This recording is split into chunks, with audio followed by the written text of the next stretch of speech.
अतिवृष्टीचा पूल शेतीला मोठा फटका बसलाय। संततधार पावसामुळे झेंडूची फुलं सडली आहेत। झेंडूच्या फुलांची आवक 40 ते 50% घटली आहे।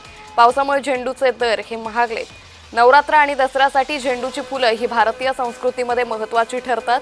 नाशिकमध्ये मोठ्या प्रमाणात झेंडूचं उत्पादन घेतलं जातं, मात्र सलग 2 दिवस झालेल्या पावसामुळे फुलं सडली आहेत। यावेळी झेंडू सडू लागल्यानं यंदा दर किलो मागे 80 ते 100 रुपयांपर्यंत आले। त्यामुळे नाशिकमधील झेंडू फुलं ही निम्मी स्थानिक बाजारपेठेत तर निम्मी बाहेरील बाजारात जातात। पण पावसाचं पाणी झेंडूच्या बागात साचल्यानं प्रचंड नुकसान झाले।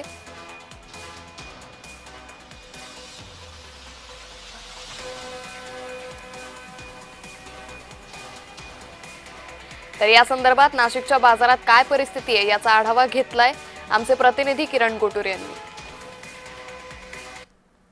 माझ्यासोबत काही शेतकरी आहेत, त्यांच्यासोबत आपण बोलूया। खूप मोठ्या प्रमाणात पाऊस झालाय, आवक घटलेला आहे आणि किती आवक आहे आणि दर किती आहेत आता? आत्ता दर म्हणजे आवक फार कमी झालेली, त्याच्यामुळं दर बऱ्यापैकी आहे। साधारण 400 ते 450 रुपये दर विकत आहे। पाऊस खूप झाला आहे आणि साधारण 5 महिने पाऊस झाला आहे। शेतकऱ्यांना काहीच राहिलेलं नाही, फक्त एवढंच आता रेक आता थोडंफार सापडलो। किलो मागे म्हणजे 1 किलोसाठी किती रुपये द्यावं लागतं? किलोमध्ये नाही, आम्ही शेतकरी साधारण जाळीवर विकतोय, तर साधारण 350 ते 450 पर्यंत मार्केट आहे। अच्छा अच्छा, म्हणजे 1 कॅरेटला 400 ते 500? हो, 1 कॅरेटला 400 ते 500 रुपये मार्केट आहे। किती किलो असतात एका? साधारण 4 ते 5 किलो मार्केट भरतं। तर अशा पद्धतीची परिस्थिती आहे। माझ्यासोबत अजून काही लोक आहेत। तुम्ही कुठून आलात आणि किती प्रमाणात आवक घटलेलं आहे? आवक ही 50% घटलेली आहे जवळजवळ।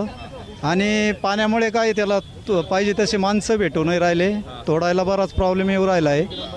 आणि रेट तरी 350 पाहिजे तसा नाही आहे, किमान 500 रुपये तरी पाहिजे होता। दर वाढले का आवक घटल्यामुळे? आवक घटल्यामुळे दर वाढले असं आहे, बाकी काय नाही। तर अंदाजे 40 ते 50% आवक जे आहे ते झेंडूच्या फुलांचे आवक घटलेलं आहे आणि परिणामी दर वाढलेले आहेत। हे कॅरेट मागे जवळपास 400 ते 500 रुपये हे आता पैसे मिळत आहेत। एकाच कॅरेटमध्ये 4-5 किलो असतात, म्हणजे 80-90 रुपये किलोने झेंडू फुलं आता नाशिकमध्ये मिळत आहेत। खूप मोठ्या प्रमाणात पाऊस मागच्या काही दिवसांमध्ये नाशिकमध्ये सुद्धा झालेला आहे आणि परिणामी हे झेंडूंची आवक हे नाशिकमध्ये सुद्धा घटलेले आहेत। व्हिडिओ जर्नलिस्ट दीपक सह मी किरण गोटूर, जय महाराष्ट्र न्यूज, नाशिक।